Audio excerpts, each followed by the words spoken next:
जय गुरुदेव। अनंत कोटि ब्रह्मांड नायक सदगुरुदेव के चरणों में कोटि कोटि प्रणाम। गुरु गणेश नाथ जी महाराज के श्री चरणों में कोटि कोटि प्रणाम। और सभी गुरु भक्तों को जय गुरुदेव, हर हर महादेव। काफ़ी लोगों के प्रश्न गुरु भाई जी ने बताए मुझे और सुने मैंने काफ़ी लोगों, और अपनी क्षमता से उन्होंने काफ़ी लोगों को अपनी ये तो उचित बुद्धि से काफ़ी लोगों को सवाल के जवाब दिए भी। और कुछ लोग, अब मैं देखो प्रश्न पूछे उनके तो प्रश्न में उत्तर बता ही रहा हूँ, लेकिन अब कुछ लोग नहीं पूछ रहे हैं। मैं उनके मन की पहले बताता हूँ आज कि जो कुछ नहीं पूछ रहे हैं वो क्या सोच रहे हैं और क्या चाहते हैं कि अब क्या बोलूँ, मैं किस विषय पर बोलूँ।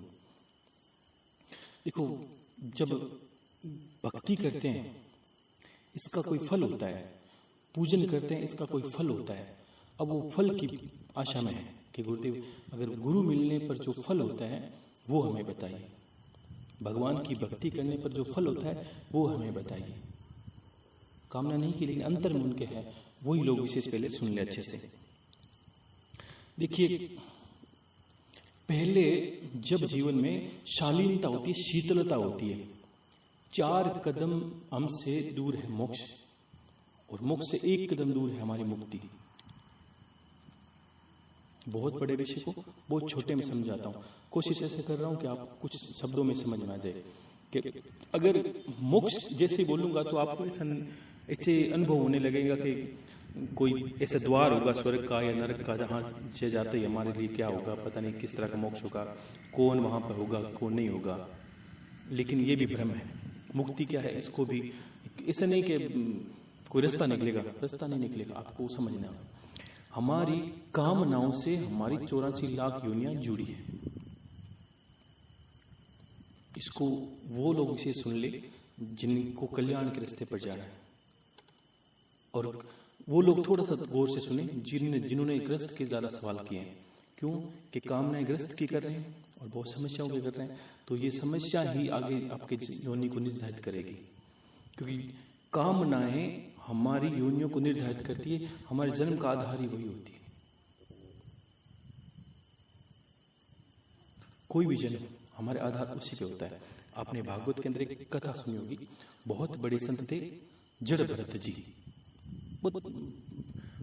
बहुत ही मतलब मार्मिक दृश्य की छोटी घटना है। जड़ भरत जी बहुत बड़े संत थे, आश्रम में लेते थे, पूजन पाठ करते थे, करते करते जीवन के अंतिम क्षणों में कुछ दिनों पहले उनको एक हिरण के बच्चा कहीं से लेके आए थे, और मान लीजिए उनको प्रेम हो गया हिरण के बच्चे से, उनको पालने लगे थे, उनको दूध पिलाते, उसके साथ खेलते करते। देखिए, इंसानी शरीर है, मोह हो जाता है, सीधी बात।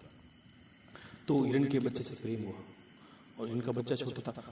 उसी दौरान कुछ समय के अंतर उनकी जो मृत्यु का समय वो आया, और उन्होंने जाते जाते एक कामना कर ली मात्र कि यार मेरे जाने के बाद इस बच्चे का क्या होगा। और जैसे ही इधर आंख बंद हुई उधर और मृत्यु, संत थे मनुष्य लोग वापस आए, आते ही मनुष्य लोग नहीं सीधे हिरण की योनि में चले गए। पूरी जिंदगी भर की साधना उपासना भक्ति कुछ काम नहीं आई, मात्र एक कामना की वजह से चली गई। इसलिए मैंने मन के बारे में बोला था, अंत समय भी भटक सकता है, इसका अभ्यास होता है। इसको इसलिए समझना है कि जो लोग मुझे सुन रहे हैं, जिन्होंने गुरु धारण किया, जिन्होंने गुरुदेव को माना है, अब देखिए उनके साथ क्या होगा। उनकी पिछली जीवनी कुछ लोगों को शब्दों में बताता हूँ कि बहुत ज्यादा शालीनता उनके अंदर थी, बहुत ज्यादा शिव भक्ति उन्होंने की थी, या विष्णु की भक्ति की थी, या कृष्ण की भक्ति की थी। करते ही उनको गुरु रूप में गुरु गणेश नाथ जी महाराज या हमारा संबंध हो गया, ये समझ लीजिए। आपकी भक्ति का वो पुण्य था मेरा पास आना और मुझे सुनना। नहीं है तो आप जवाब दे सकते हैं कि नहीं था, ये बिल्कुल ऐसा था। आपके अंदर दर्द था, आपके अंदर एक करुणा थी, एक दया थी, रास्ता था नहीं, सिर्फ भक्ति किए जा रहे थे आप। शिव की भक्ति बहुत, देखो ज्यादा शिव की भक्ति होगी इसके अंदर, फिर भी विष्णु की भक्ति और कृष्ण की भक्ति, वो सारी भक्ति आपको गुरु के चरणों में ले जाकर डाल देगी। ये क्या था? ये आपकी शालीनता, शीतलता, दर्द और भगवान के प्रति प्रेम का नतीजा क्या था कि भगवान ईश्वर को, जो ईश्वर है जो एक रास्ते पर डाल देता भक्त, उसका फल था कि गुरु के पास चले। ईश्वर इनको मिलता है पहले गुण आता है हमारे जीवन के अंदर ऐसे लोगों के विनम्रता। कैसे कि वो इंसान किसी के दर्द को देख नहीं सकते। छोटी सी खड़क हुई नहीं, छोटा सा किसी ने उसको कुछ कहा नहीं कि उसकी आंखों से आंसू चले आए, बहुत उसकी सहन शक्ति बहुत कम होगी। जो लोग सुन रहे हैं उनको समझ में आ जाएगा मैं किन के लिए बोल रहा हूँ, कि ना तो उन्होंने प्रश्न किए हैं, लेकिन बिना प्रश्न किए मैं समझ रहा हूँ कि जो सुन रहे हैं उनके लिए बोल रहा हूँ। प्रश्न तो करते हैं, उनके जवाब तो मैं देता ही हूँ। बहुत ज्यादा ऐसा दर्द था उनके अंदर, दर्द करता था और शिव की भक्ति कर रहे थे। शरीर के अंदर पीड़ा थी कि रास्ता मिले, कहीं कुछ हो, कहीं भगवान मेरे लिए कुछ करे। जो भी था, कभी हो सकता है मान सम्मान की इच्छा रही, कहीं भक्ति की इच्छा रही, कुछ किसको किसी चीज की इच्छा भी नहीं थी, सिर्फ भक्ति किए जा रहे थे। तो वो भक्ति गुरु के चरणों में डालती है। विनम्रता से शुरू होता है हमारा भक्ति का हमारा पहले जीवन में आती है विनम्रता। विनम्रता का अर्थ क्या है? शीतलता, शालीनता, सहजता। वो चापलूस नहीं है, कुटिल नहीं है, बुद्धि ज्यादा चलाते नहीं है, हृदय की भावना से ज्यादा काम लेते हैं। वो आज मुझे सुन रहे हैं। उनके अंदर कोई द्वेष नहीं है, कोई चोर नहीं है। जैसे आईने के अंदर गए वैसा ही, जैसे बाहर है वैसे ही बाहर, अंदर है वैसे बाहर है। वो सहज भक्त है। उन्हीं में से कोई एक ऐसा निकलता है। पहला गुण सुन लीजिए अच्छे से कि मोक्ष क्या है, कि उन्हीं में से एक निकलता है जो गुरु का अत्यंत प्रिय होता है। गुरु की भक्ति भी अलग तरीके से होती है कि एक तो गुरु के मंत्रों को मानना, गुरु की बातों को मानना, मोक्ष तो उससे भी निश्चित है। एक उन्हीं में से एक ऐसा विशेष निकलता है जो गुरु के शरण में जाता है और गुरुदेव और मेरी भांति आपस में उनका ऐसा प्रेम हो जाता है कि वो सर्वस्व चाबी दे देते हैं। दीक्षा किसी ने इसी प्रश्न के अंदर वही प्रश्न लूंगा कि किसी ने दीक्षा का भी बोला कि गुरुदेव दीक्षा क्या होती है। और एक पहली बार जब वीडियो शुरू में आए थे तब किसी ने एक पहचान वाला था मेरे को, और बार बार एक क्या मुझे गुरुदक्षिणा दे दीजिए, मुझे गुरुदक्षिणा दे दीजिए। उसको यही नहीं समझ पाया कि गुरुदक्षिणा मांगनी है, गुरुदक्षिणा, और वो पीछे करके रह रहा कि मुझे आप फ्री होकर गुरुदक्षिणा दे दीजिए। गुरुदक्षिणा कैसे देते? मैंने तुम्हें कोई गुरु थोड़ी धारण किया है, उसको गुरु दीक्षा समझ में नहीं आया। ये तो हंसी का विषय। अब सुनिए कि अब जीवन में क्या होता है जब हम गुरु तत्व को धारण करते हैं।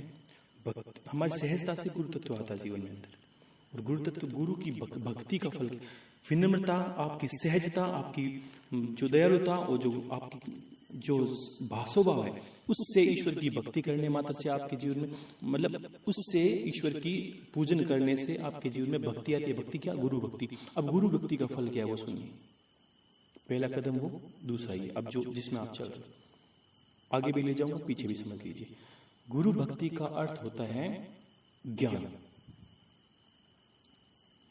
गुरु की भक्ति सिर्फ एक चीज मिलती है मात्र जीवन में, और वो है ज्ञान। किसी ने और की कामना की तो गलत कर रहे हो। गुरु की भक्ति सिर्फ ज्ञान मिलता है। और सत्य बताऊं तो आज ज्ञान की किसी की जरूरत नहीं है। ज्ञान की जरूरत है ही नहीं। ज्ञान की जगह पैसे दे दीजिए, ज्ञान की जगह कोई सिद्धि दे दीजिए, ज्ञान की जगह कोई ऐसा मंत्र दे दीजिए, बस दुनिया पे राज करो। आपकी गलती नहीं, जिस समाज के अंदर आपके हो, जो परवरिश या जो संस्कार आपके अंदर चले आ रहे हैं पीछे से, वो जाएंगे नहीं जल्दी से। आपके तो गुरुदेव चले जाएंगे, देखो जाएंगे गुरु भक्ति से, लेकिन गुरु की श्रद्धा से जाते हैं।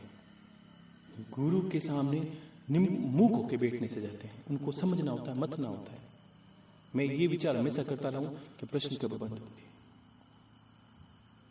और कुछ लोग बोलते नहीं या पूछते नहीं, तो मैं समझता हूं कि उनके लिए कुछ बोला जाए जो पूछते नहीं है। वो अंदर में विचार तो करते हैं कि मेरे लिए कुछ बोले। तो गुरु भक्ति से मिलता है ज्ञान, अनंत गुरु भक्ति, गुरु की सेवा, गुरु के प्रति समर्पण। अब इसी में आता है कि गुरु भक्ति करें, ज्ञान मिले। अब ज्ञान का ये तो उचित जीवन में उपयोग कैसे होगा? अब ज्ञान से होता क्या है? अब ज्ञानी इंसान, आप कुछ लोग यही प्रश्न सोचेंगे कि गुरुदेव मैं तो दुखी हूं, तो ज्ञान कैसे समझूं? मैं तो दुख से नहीं निकल सकता। तो अर्थ समझिए। तुलसीदास जी ने रामायण में कहा था कि जाको प्रभु दुख देही ताकि बुद्धि पहले हर लई। जाको प्रभु दुख देही ताकि बुद्धि पहले हर लेही, और जाको प्रभु सुख देही ताको ज्ञान पहले देही। अगर आपके दुखी हो, तो मैंने एक प्रश्न बहुत पहले शुरू में बातें की थी, आज विस्तार में बता रहा हूं कि दुखी हो इसका मतलब आपके पास ज्ञान नहीं है, आप अज्ञानी हो, मूढ़ हो, इसलिए आप दुखी हो। और संत की बात है, आप सुखी हो और किसी चीज की आवश्यकता नहीं है, वस्तुएं सारी आएगी स्वतः ही। दुखी हो तो आपके पास ज्ञान नहीं है, इसीलिए आप दुखी हो। और जो सुखी हो रहे हैं, जो सुखी समझ रहे हैं, और जो समझ रहे हैं कि गुरु की भक्ति से जीवन में उजाला, ज्ञान तो आएगा स्वतः। कामनाएं पूरी करने की विधियां भी देते कोशिश करते हैं गुरु भाई जी, आपको बताते हैं, लेकिन सत्य बताऊं तो कामनाओं को अंत नहीं है। एक ने भी अंदर झांक के देखा कि कहां तक सबके अंदर एक चीज लगी है। एक इसमें मैं बताता हूँ आपको प्रश्न, और मैंने एक बोला था, शायद एक कथा बोली होगी कि विष्णु भगवान वैकुंठ में बैठे थे फ्री, एकदम आराम से। नारद जी चले गए और कहा कि भगवान आप ऐसे एकांत में बैठे हो, इतने भगत हैं आपके, कोई बैकुंठ नहीं आ रहा है। कि कहाँ आ रहा है कोई बैकुंठ, किसी को इच्छा नहीं है बैकुंठ में आने की। तो भगवान ऐसा थोड़ी है भगत है, मैं आप चाहो तो मैं लेके आ जाऊं। क्या भाई ठीक है, आज खुला है, पापी आए तो तू लेके आ जा, बोले अगर आना चाहता है तो चले आ, लेके आ जा, मैं रख लूंगा। बैकुंठ के द्वार खुले, तो नारद जी चले गए और चलते थे नारद जी गए मृत्युलोक पर, और सब जगह देखा। अब किसी के पास जाके बोले भगवान भाई तुझे बैकुंठ में जाना है, बैकुंठ में जाने का अर्थ है मृत्यु, और वो कैसे मान ले कि मृत्यु है, मरना को चाहता नहीं। अगर एक झटके में बोलूं स्वर्ग चलना है कि गुरुदेव सब हाथ खड़ेंगे, चलना है साथ, लेकिन मरना पड़ेगा, सब नीचे कर लेंगे, नहीं आप मरना तो नहीं है, आप तो अपने जीते जीते जाना चाहते हैं, इस शरीर के साथ स्वर्ग जाना चाहते हैं अपने। तो कितना विचित्र विषय। तो नारद जी को कहीं नहीं मिला कोई इंसान, पूछते और कोई बोलता मरने का, तो स्वर्ग जाने के लिए तो मरना पड़ता है, बैकुंठ जाने के लिए शरीर छोड़ना पड़ता है।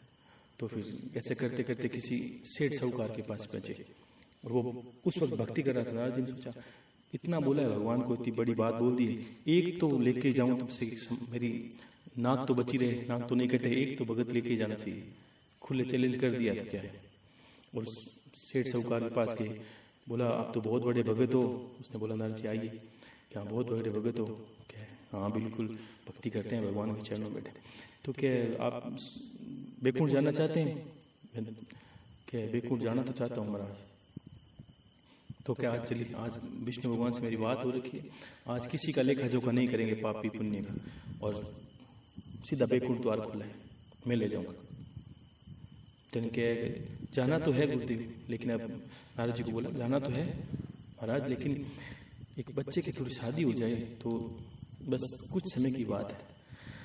नारद जी ने कहा ठीक है, मैं कुछ समय इंतजार कर लेता हूँ, जाऊंगा तो मुंह लेके जाऊंगा, नाक नहीं कटने दूंगा, इंतजार कर लूंगा। तो कुछ दिन बाद नारद जी दूर चले गए, उस बच्चे की शादी हो गई थी लड़के की। नारद जी वापस गए तो वो शादी हो रही थी, वो पोते को खिला रहा था। नारद जी ने कहा भाई अब चले, अब तो बेटे की शादी भी होगी। क्या महाराज अभी तो पोता हुआ है, थोड़ा सा इसको लाड प्यार कर लूं, थोड़ा खिला लूं, बस थोड़े दिन का इंतजार और कीजिए। नारद जी ने थोड़े समय का इंतजार और किया, लड़का बड़ा हुआ। और नारद जी फिर गए कि भाई अब तो चले, बच्चा ही बड़ा हो गया। क्या सब लोग बोलते हैं पोती की शादी नहीं देते तो जो दादा होता उसका कल्याण ही नहीं। अब तो क्या दिक्कत है, बस पोते की शादी करनी है अपना, तो बस बैकुंठ चल रहे हैं। इसकी कामना का अंत ही नहीं है। नारद जी ने कहा चलो इतना वेट कर लिया तो एक और कर लेंगे, चले कोई बात नहीं, बाद में आ जाए। नारद जी चले गए और वापस नारद जी आए। उस वक्त कुछ समय उपरांत पोते की शादी हुई नहीं हुई पता नहीं था। सेठ के घर जो तस्वीर उस पर हार लटका हुआ था, उसको बैकुंठ जाना ही नहीं था, उसको तो जाना नरक में। तो इसी आधार पर लोग जाना क्यों नहीं चाहते, सब कुछ इसी जीवन में करना चाहते हैं। ना तो उनको भक्ति चाहिए, ना उनको गुरु चाहिए, ना उनको ज्ञान चाहिए, उनको बस आप जो चीजें मांग रहे हो सकता है मैंने वो त्याग दी, और मैं जो देना चाहता हूँ आप ले नहीं सकते।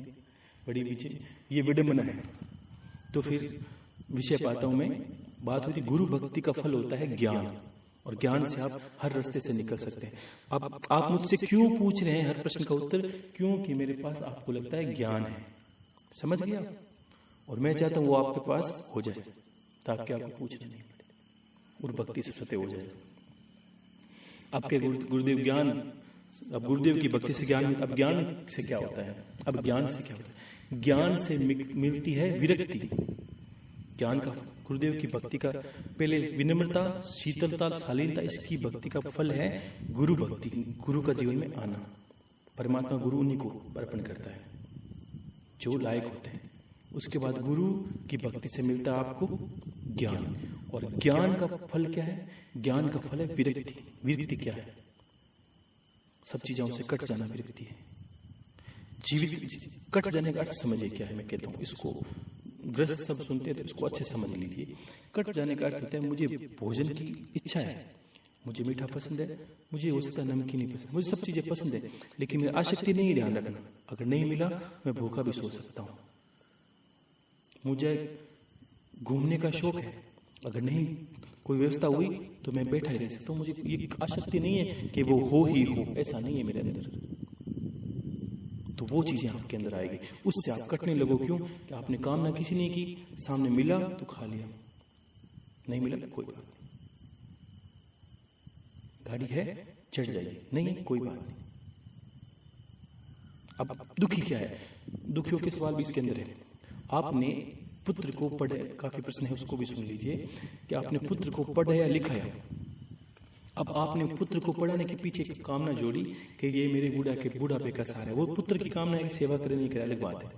लेकिन आपने उससे कामना जोड़ी कि मैंने इस पे पैसे लगाए हैं, इसको पूरा ज्ञान दिया है, इसको पढ़ाया लिखाया है, अब मेरी ये बुढ़ापे की लाठी है। वो तो पुत्र का फर्ज है, वो करिए। लेकिन आपको ये नहीं जोड़, मैंने क्या बोला, आसक्ति नहीं रहनी। आपको ये कामना नहीं करनी कि वो आपकी सेवा करे। अगर आपने ये सोच लिया तो क्या होगा? अगर मान लो 100 में से 90 कर देते हैं बच्चे और 10% सेवा नहीं करे आजकल, तो आपको जीवन का दुख हो जाए। गुरुदेव मैंने इस पे सब कुछ व्यर्थ कर दिया और आज में, तो वो दुख से आप मृत्यु तक नहीं निकल सकते। और पितृपक्ष से तो कहना चाहता हूं, अतृप्त और आसक्ति युक्त आत्मा ही पितृ बनती है। पितृ कोई देव योनि नहीं है। कुछ लोगों ने मेरे कहने से, मैंने पितरों के निमित्त कुछ करने का बोला, ये नहीं बोलना कि माला पकड़ के ओम पितृ देवता नमः, ऐसा कोई मंत्र नहीं है, मत करना। पितृ प्रेतस्य इति पितरः, प्रेत ही पितृ है। आपके पितृ ऐसा नहीं कि देव नहीं है, एक ऐसी योनि के अंदर है। इसीलिए श्राद्ध पक्ष में देवताओं का यजन ज्यादा नहीं होता। क्यों नहीं होता? क्योंकि ये उनको ये शोक का संदेश है। और वो पितृ है क्या? हमारे पर, अगर हमारी अतृप्त आत्मा की कैसी कि मान लीजिए मैं बुरा नहीं हूं, किसी का मैंने बुरा नहीं किया है, लेकिन मैंने परिवार के प्रति बहुत ज्यादा आसक्ति करती है। और आसक्ति के बाद क्या होता है कि अगर अकाल वर्ष में मृत्यु हो जाती, कोई बीमारी व्याधि को लेकर उम्र से पहले, तो उस आत्मा को आसक्ति वश उस परिवार के साथ रहना पड़ता है। वो परिवार का भला देखने लगता है कि मेरे बेटे के लिए क्या करूं, मेरे पुत्र के लिए क्या करूं। और इसी में मैं बात बोलता हूँ, एक हंसने की बात आ रही है कि गुरु नानक थे एक बार, ये बस प्रश्न मैंने बहुत जो सुना, बहुत पहले प्रसंग सुना था। गुरु नानक अपने शिष्य के साथ कहीं जा रहे थे रास्ते में, तो एक अनाज की मंडी आई बीच में, और आई उसमें एक इंसान बैठा था और वो तो भिक्षा मांगते चल रहे थे अपने शिष्यों के साथ में। उधर से एक आदमी ने जोर से, बकरा था, बकरी जो बोलते हैं उसका, वो बकरा था पास में, तो उसने, एक आदमी ने जो डेयरी पर खड़ा था अनाज की, वो उसने जोर से लाकर उसको लाठी मारी बकरी की, और बकरा जोर से चिल्लाया। बड़ी मतलब दर्द का विषय था, बहुत जोर से मारी थी उसको, एक नहीं 7-8 मारी थी। बकरा रो रो के दूर जाकर चला गया। और गुरु नानक जोर से हंसे थे, जोर से हंसे थे। तो फिर शिष्य ने पूछा, गुरुदेव ये तो हंसने का विषय है नहीं, इसमें हंसी क्या बात है, इसने जीव को कितनी बुरी से प्रहार किया है। तो फिर क्या, मैं इसलिए हंस नहीं रहा हूं कि इसने बकरे को मारा, मैं इसलिए हंस रहा हूं कि जिसने इसको मारी थी वो इसका लड़का है। इसने अपने जीवन, बकरे ने, जो बकरा था इसका पिता था, इसने जीवन पर्यंत मेहनत करके इस दुकान के निर्माण किया था, इसको बढ़ाया था, और आज इसका पुत्र। लेकिन उसकी आसक्ति पुत्र के अंदर और इस दुकान के अंदर थी, इसलिए वो जीव, मैंने कहा ना, आसक्ति आपको खींच के लाएगी, कहीं नहीं जाने देगी। और आसक्ति उसको खींच ले, बकरी योनि में चला गया। और आज इसको नहीं समझ, इसको ये समझ में आता है मेरी दुकान है, कम से कम इसके ताकि बैठूं मैं। बेटे को ये थोड़ी पता है, सब ज्ञान थोड़ी। उसके तो बस मंदी चली तो उसने सारा गुस्सा बकरे पे निकाले, उसको थोड़ी पता था ये मेरा ही पिता है, इसलिए मैं दुनिया के व्यवहार पे हंस रहा हूं। तो ये दिखा आसक्ति का कारण था ये। इसलिए आपको आसक्ति ऊपर से चलना है, किस तरह कि सब चीजें का शौक लीजिए, कमाइए, रुपये पैसे इकट्ठे कीजिए, लेकिन ऐसा नहीं रखिए कि आप पैसे के बिना मर सकते हैं, आप गाड़ी के बिना मर जाओगे, आप इस रिश्तों के बिना मर जाओगे, ऐसा कभी मत सोचना। ये आसक्तियां हैं, और ये आसक्तियां छूटेगी कब? जब आप गुरु की भक्ति करेंगे तो मिलेगा ज्ञान, ज्ञान से आपको आसक्ति रहित हो जाओगे, आसक्ति से मुक्ति मिलेगी। क्यों? कि आप ऐसे व्यवहार होने लगेगा, सबको लगने लगेगा बस आपको किसी की आवश्यकता नहीं है, दिए तो ठीक है। शौक सब चीजों को रखिए, लेकिन ये शौक के साथ आसक्ति का अर्थ ये निकालिए कि आपको ये नहीं कि आज मैंने हलवा खाया, मुझे मीठा पसंद है, हलवा खाया और नहीं मिला तो मुझे बस खाने नहीं, ये नहीं करना। कुछ भी खा ले कोई बात नहीं, पसंद है वो अलग रखिए, आसक्ति रहित रहना। और वो आसक्ति सब जगह लागू कर दीजिए, परिवार के अंदर लागू कीजिए। अब दुखी क्यों है दुनिया? बेटे को मैंने बोला पढ़ा है लिखा, अब बेटे के अंदर उसने कार्य नहीं किया, सेवा नहीं की तो दुख हो गया, अब वो दुख जीवन भर चलेगा। ऐसे ही माताओं बहनों को दुख है, बहुत प्रश्न आते हैं, अपने उत्तर इनमें खोजते रहिए कि गुरुदेव ने बताया किस किस के अंदर आपका उत्तर है। माताओं बहनों ने बच्चे को शादी की, शादी करने के बाद वो विचार क्या कर रही हैं कि बहू आएगी हमारी सेवा करेगी। अब उसको तो एक सासू बनना, जो सास के ठाट है वो कहाँ मिलेंगे आपको, तो वो सासू बना, माँ तो बन नहीं सकती वो, उसने तो कामना जोड़ी मेरी आएगी, पैर दबाएगी, सेवा करेगी, अरे वो चीजें नहीं हुई तो उसने बहू पर क्रोध करना शुरू किया, झगड़ा वहीं से शुरू हो गया। और बेटा है, अब माँ की सुने या बहू की सुने, वो दोनों के अंदर पिस रहा है। इसका अर्थ, इसका तोड़ भी है। माता पिता को चाहिए, मैंने बोला था एक आयु की निर्धारित की थी, मैंने कहा 40 के बाद आपको एक अलग रास्ते पर चले जाना है।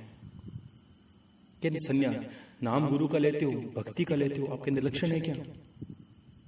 मैंने बोला था ब्रह्मचर्य आश्रम, गृहस्थ आश्रम और वानप्रस्थ। वानप्रस्थ का 40 के बाद, यानी 40 की उम्र में होने पर आपके बच्चों की शादियां धीरे धीरे होने लगेगी और हो जाती है अमूमन। होने के बाद आपको उनको बस समर्पित कर देना है, उनको चाबी दी, देखो आप कितने दिन उनके साथ रहोगे, उनको लक्षण दीजिए।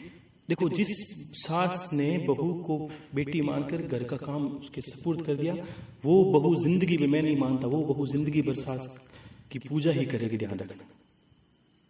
उसको पता है कि वो ससुराल पीहर भी नहीं जाएगी, वो सोचेगी कि मुझे तो बस माँ यही मिली है।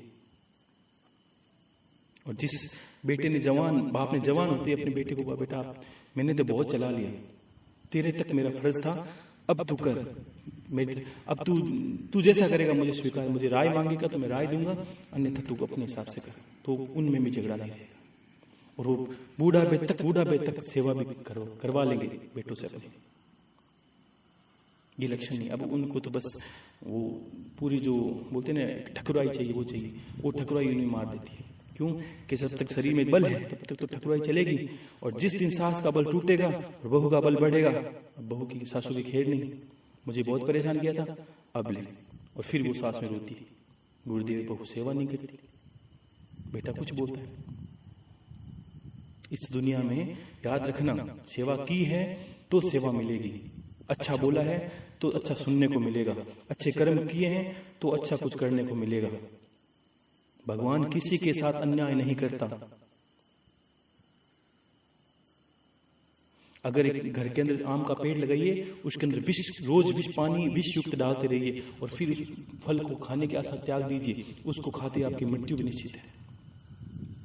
आसक्ति ही सब चीजों का कारण बन रही है, ध्यान रखना। इसको सब जगह लागू कीजिए जीवन में कि यहाँ मैंने गलती की, यहाँ आसक्ति नहीं करेंगे। और परिवार को थोड़ा सहज के प्रेम से रखने की कोशिश कीजिए। सिर्फ आप सही हो ये तो आप बोल रहे हो, पूरे परिवार की सहमति थोड़ी है कि आप सही बोल रहे हो, वो तो आपको लगता है अंदर के कि मैं सही बोल रहा हूं। तो फिर क्या होता है कि गुरु से मिलता है ज्ञान, ज्ञान से मिलती है विरक्ति, सब चीजों से कटने का अर्थ मैंने बता दिया किस तरह। ऐसा नहीं कि गुरुदेव तो मैंने सबको छोड़ दिया, मैं तो बस संन्यास जा रहा हूं, ये मूर्खता है, ये कटना नहीं है।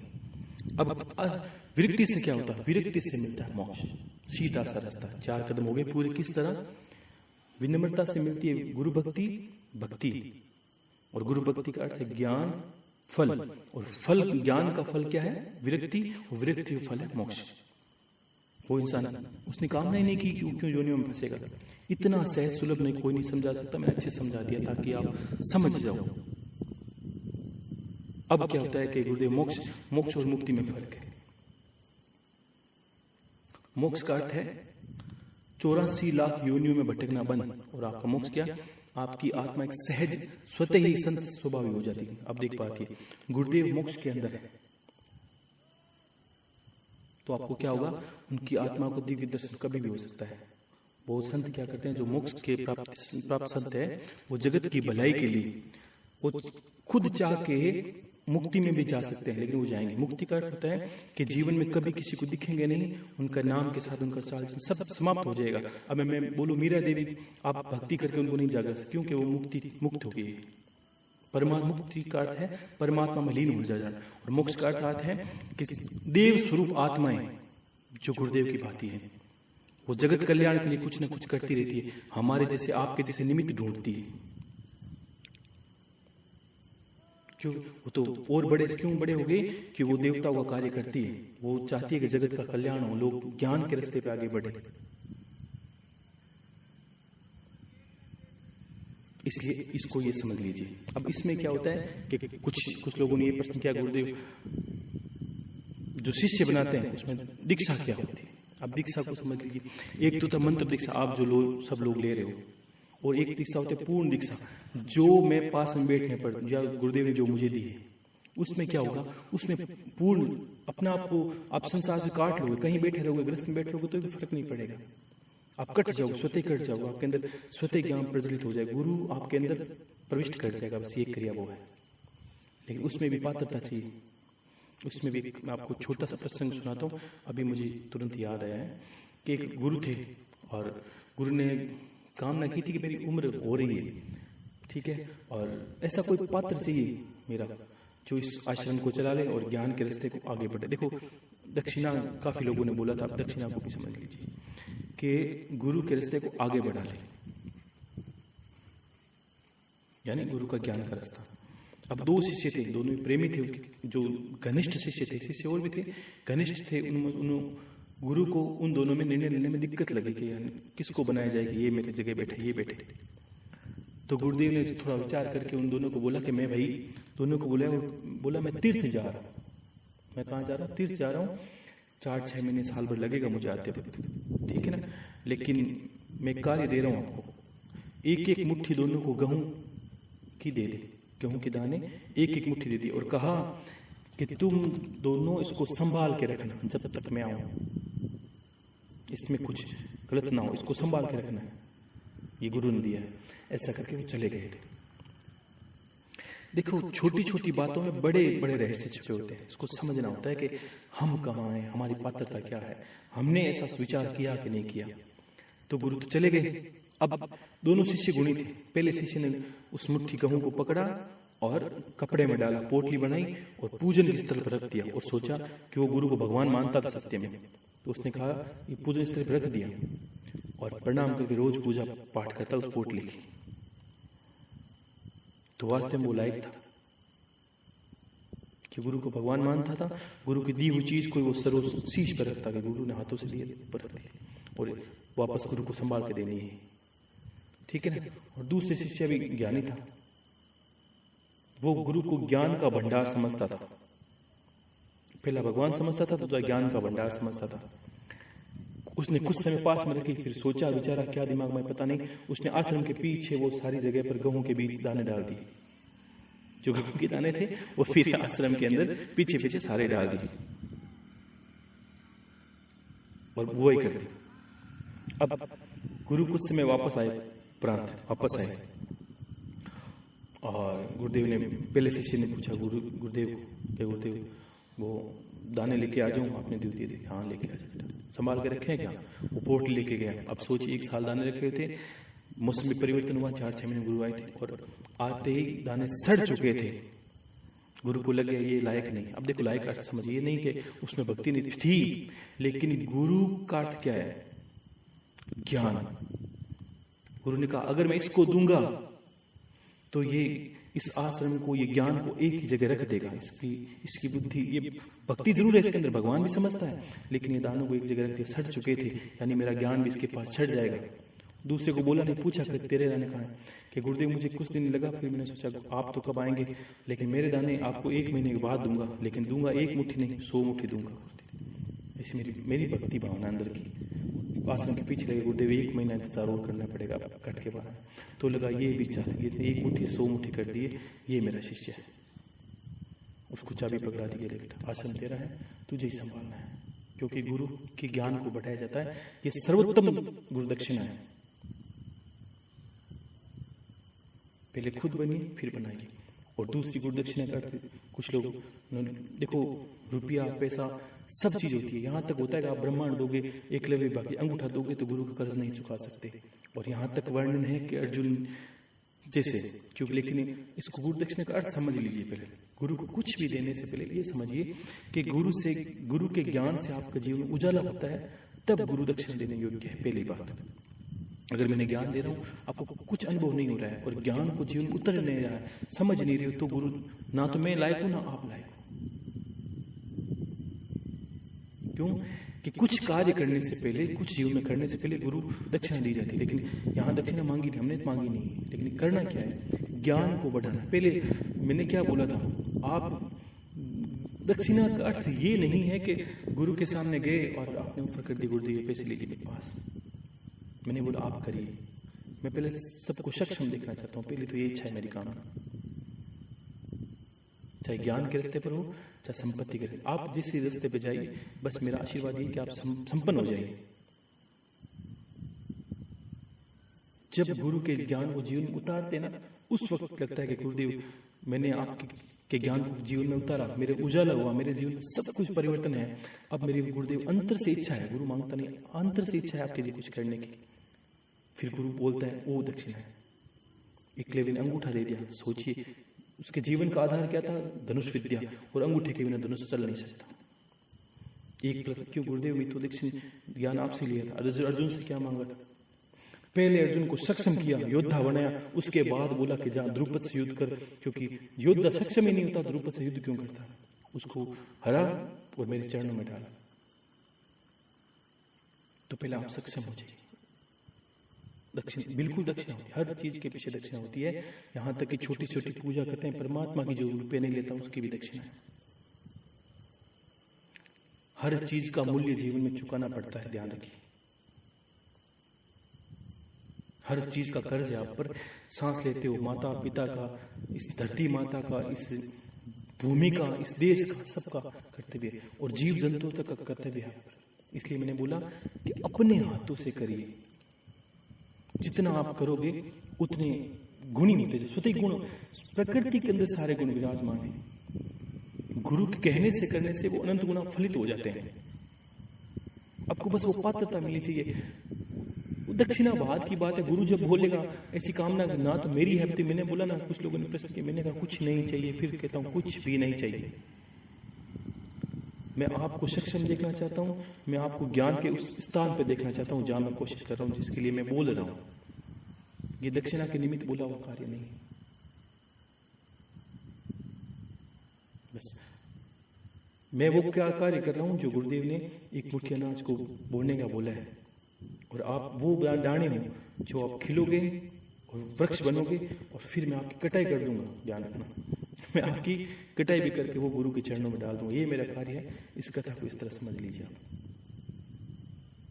उन्होंने मुझे दिया था, मैंने बांट दिया, और उसी परमात्मा की शरण में उस परमात्मा को आधार मानकर दे दिया। सब पूरे खेत में सारे दाने के भी खेत दिया। आपकी बात ही, आप सब मेरे वो अनमोल दाने हो। सब जो सुन रहे हैं, सबके पास जिनकी आवाज पहुंच रही हो, सब अनमोल दाने हो, जिनको मैंने गुरु के नाम से उस खेत के अंदर डाल दिया।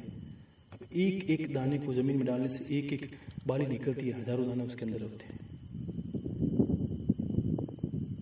आपने जिस दिन ज्ञान को फैलाना शुरू कर दिया, आपके कहने से 10 लोगों ने धर्म करना शुरू कर दिया, तो सोचिए आपने मेरे एक मुट्ठी दाने और आगे बिखेर दिए। तब आपकी गुरु दक्षिणा मैंने स्वतः ही मान ली, समझ लीजिए, ना कि आपने सड़ा दिए। गुरुदेव मैंने बहुत सुना, लेकिन अब क्या, वो तो सबसे ये गुरुदेव मेरे ये थोड़ा समस्या है, तो समझ लीजिए आपके दाने सारे सड़ चुके हैं। ठीक है ना? तो आशीर्वाद है मेरा, खुश रहिए। प्रश्न बहुत हैं लोगों के, लेकिन देखो मैंने बोला ना, उत्तर ज्ञान के अंदर ही है।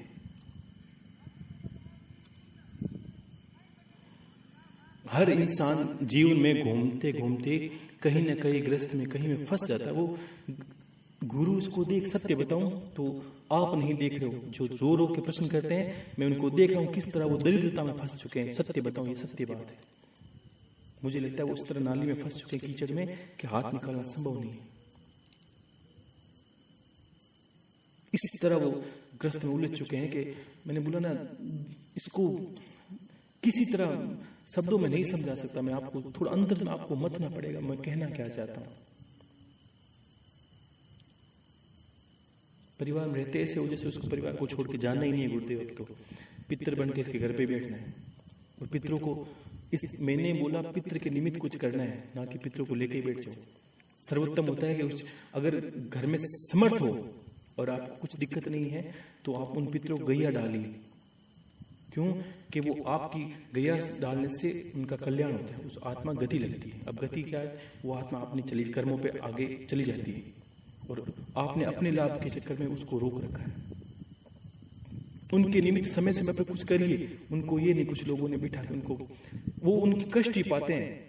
जब भी आपके परिवार के अंदर कोई समस्या होती है तो वो अंतर में मान चुके हैं कि ये हमारा परिवार ही सब कुछ है, और वो दुख पाते हैं। आपके घर के अंदर दुख रहता है तो उनको दुख होता है हर चीज में, तो उनको मरने के बाद वो शांति नहीं करने देते। सर्वोत्तम पितरों के लिए होते गैया। दूसरा विधान होता है कि पितृपक्ष में उनके लिए कुछ करिए, परिवार के सामने से बिठाकर। वो चाहते हैं कि परिवार का कुटुंब कबीला साथ में रहे, तो उन सबको मिलाकर खाना बिना खिलाए। आजकल ऐसा समय नहीं है, एक नाराज वो नाराज, तो पितृ भी खुश नहीं रहेंगे। सर्वोत्तम है गैया, और उनके निमित्त कुछ करना। पितृपक्ष श्राद्ध पक्ष में धर्म ध्यान करते हैं तो काफी बार उनका नाम ले लिया तो भी वो मान्य है। कहीं तीर्थों में जाओ तो उनके नाम का पिंड दान कर दीजिए, वो भी उनको पहुंच जाता है। सत्य बात बताऊं कि अब 365 दिन में अगर 10 दिन उनको नाम याम धर्म करते हुए उनका नाम ले लें तो भी दोष नहीं लगता। वो तो दोष उनको लगता है जो जन्म जन्म से भूल चुके हैं कि मैंने कभी श्राद्ध जैसा कोई कार्य किया था, मैंने पितृ नाम कुछ किया था, कौवों को कुछ खाने के लिए कुछ दिया था, उन्हीं पे दोष लगता है।